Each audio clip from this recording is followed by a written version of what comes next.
സിപിഐഎമ്മിന്റെ സമുന്നത നേതാവായിരുന്ന അഴീക്കോടൻ രാഘവന്റെ 53-ാം രക്തസാക്ഷി വാർഷിക ദിനത്തിൽ നാടിന്റെ സ്മരണാഞ്ജലി. കണ്ണൂർ പയ്യാമ്പലത്തെ സ്മൃതി കുടീരത്തിൽ സിപിഐഎം നേതാക്കളും പ്രവർത്തകരും പുഷ്പാർച്ചന നടത്തി.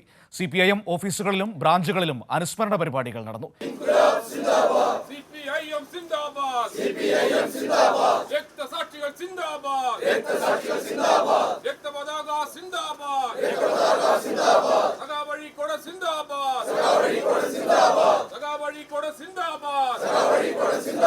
കാലത്തിന്റെ പ്രയാണത്തിൽ സെപ്റ്റംബർ 23 വന്നെത്തുമ്പോൾ നമ്മുടെ ഉള്ളിനുള്ളറിയിൽ ഉയർന്നു പൊങ്ങും ശബ്ദമിതാ.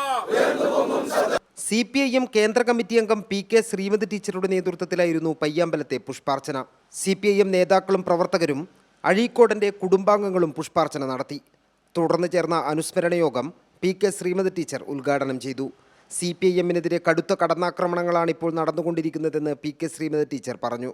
കമ്മ്യൂണിസ്റ്റ് പാർട്ടിക്കും കമ്മ്യൂണിസ്റ്റ് നേതാക്കൾക്കും എല്ലാം എതിരെ വളരെ മോശമായ രീതിയിൽ പത്രമാധ്യമങ്ങൾ ഉൾപ്പെടെ വലതുപക്ഷ ചിന്താഗതിക്കാർ, വലതുപക്ഷ പാർട്ടികളും വിഭാഗത്തിൽപ്പെട്ടവരും നടത്തിയിട്ടുള്ള തെറ്റായിട്ടുള്ള ചിത്രീകരണവും തെറ്റായിട്ടുള്ള ആക്രമണവും അതൊരു ഭീകരത തന്നെ സൃഷ്ടിച്ച ഒരു കാലഘട്ടമായിരുന്നു അത്. സമാനമായ ഒരു അന്തരീക്ഷം കാലികമായ ഈ കേരളത്തിൽ കാലികമായിട്ടുണ്ട് എന്നുള്ളത് നമ്മൾ കാണണം.